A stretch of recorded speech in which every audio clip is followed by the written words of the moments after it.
This week on WestfordCAT News, Mr. Max throws a party, select board members review the special town meeting warrant. We will continue to explore it. We are working with a group of residents and with the Graniteville materials people, and we may have something for the annual town meeting. And black bears are all over town. I'm Joyce Polino Crane. WestfordCAT News is next.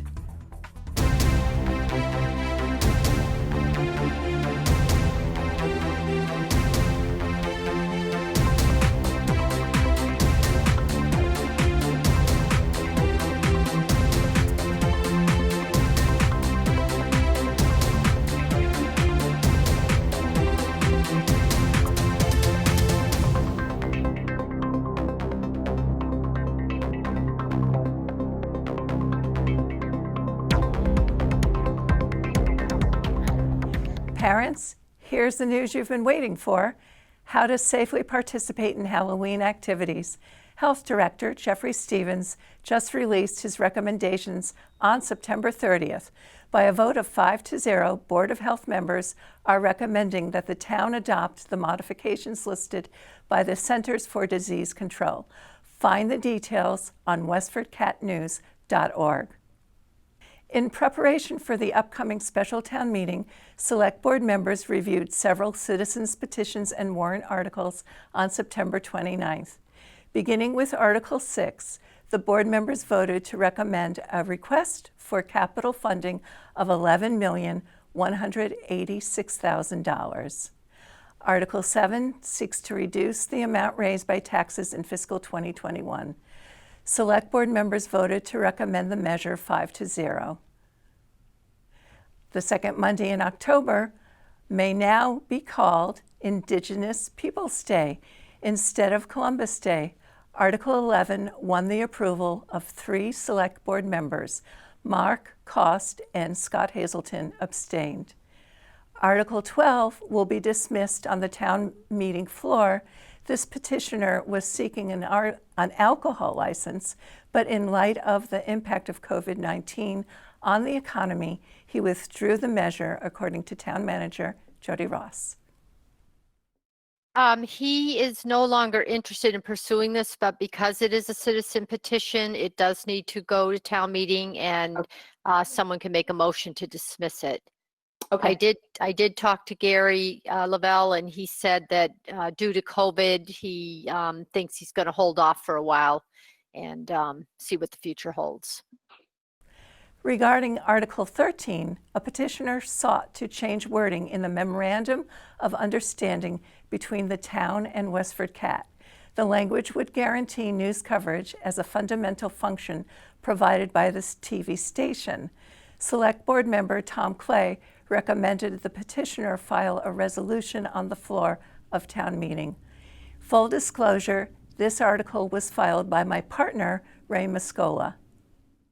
Yes, so the MOU is through December 30th of 2024, and I would say I do agree with Tom Clay that a resolution would be what you're asking town meeting to do, and to share that with the board of WCAT and the select board when they renegotiate this, because you can't change the agreement now. So I just wanted to mention that. I think that's, if I were you, I would have that resolution ready, typed up and to the moderator, and then the town knows what action you're looking for. The board took no further action on the petition. Article 14 sought a resolution to promote clean energy and reduce fossil fuel use. The goal is to achieve the Commonwealth's limit of net zero greenhouse gas emissions by 2050. The measure passed 4-1 with Cost dissenting. Article 15 would have authorized the Board of Selectmen to shorten the poll hours for local elections. At Town Clerk Patty Doobie's request, the article was dismissed. Yeah, just so I can continue to make people angry tonight. In a world where we're trying to encourage people to get out and vote, I'm not quite sure how this does that. Article 16, seeking to regulate blasting in town, will be removed from the warrant. According to Ross, the matter is not a simple fix and will require more time for her and her staff to review.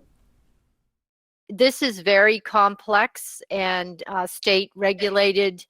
We did not have time to put this together. So we will continue to explore it. We are working with a group of residents and with the Graniteville materials people, and we may have something for the annual town meeting. Regarding Article 27, the board unanimously approved a home rule petition regarding Rome Drive extension. Town meeting will take place outdoors on Saturday, October 17th at 9 a.m. at the Trustees Field, 30 Patton Road. To watch the entire Select Board meeting, visit WestfordCAT.org. Seniors with September birthdays celebrated together at Mr. Mac's restaurant on September 29th. Besides macaroni and cheese dishes, salads, hamburgers, and other food options, the restaurant staff made a selection of cupcakes for the seniors. The event was hosted by the Cameron Senior Center. Here's Program Coordinator Katie Russell and Mr. Mac's manager Pam Sampson. Yeah, so every month we've done birthday lunches at the senior center, but this year we decided to go out into our wonderful community and try different restaurants and have birthday lunches out in the community. And Mr. Mac's was our first one this year for September birthdays, and boy did they blow it out of the water. Well, we just put our smiles on. We couldn't wait when we got the phone call about it. We were so extremely excited. Mr. Max loves to give back to our community, and when she made that phone call, it was a huge in for us to be able to give back to our senior citizens. This was a big week for the Cameron Senior Center. The building on Pleasant Street reopened on September 28th for the first time since mid-March. With staffers Katie Russell and Allison Christopher, Senior Center Director Jennifer Claro listed the numerous programs offered at the center. Find the video at WestfordCAT.org.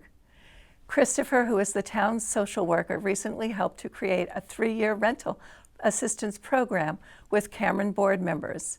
The project will kick off on December 1st. Here she is with a description.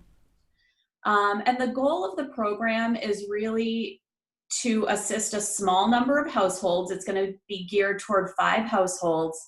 And these households are going to be eligible for up to $500 a month of rental assistance paid directly to their landlord, with a goal of helping households who are at 50% or lower of the area median income. So this is a group of renters who haven't had a lot of assistance in our area, and we're really happy to target this group with this program. The town's public health department will be offering flu vaccinations for those 65 and older beginning October 8th from 11:30 a.m. to 3:30 p.m. at the Franco-American Club. Those vaccinations are scheduled by the patient's last name.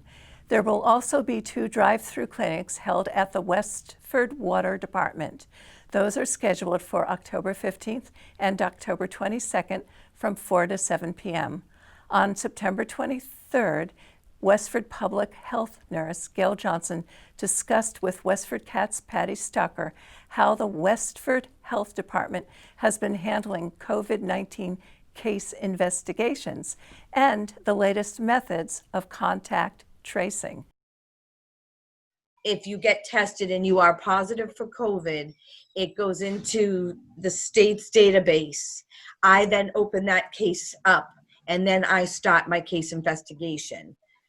If that's the only way that would work. So that's an efficient system. I mean, that's efficient. Actually, it really is. Yeah. Lab results go into the state lab. The lab epidemiologists then put it into the database, and then I open up the database within my community. Johnson also touched on why molecular testing is considered to be the gold standard over antigen testing. So the gold standard that I hear in every DPH meeting, every single one of them, the DPH, the Department of Public Health, and the CDC love the PCR test. And basically what that is, it's a molecular test. It's the gold standard, it's the best test. Now, what's being offered now from many, many places is those antigen testing. And why is that? It's because they're quick and they're done very quickly. And unfortunately, it's less sensitive and they're less specific. So what happens, what that means is you could get an actual false negative or a false positive. And if you get those, you're not getting that accurate result. Visit westfordma.gov for more information or call the health department at 978-692-5509. Watch the entire interview with Johnson at westfordcat.org. Black bear sightings are happening around town lately. A foursome of junior Girl Scouts from Troop 69104 made a video about what to do if you unexpectedly come upon a bear. The Scouts were working toward a bronze award.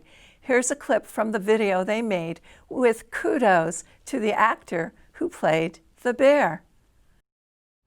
Now, if you come face to face with a bear, you stand your ground, never run away.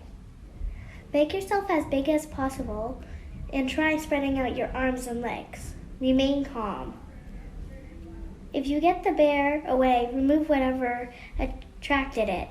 But in the very low chance it attacks, fight back. Never play dead. Remember, the bear is more afraid of you. To watch the entire video, visit westfordcat.org.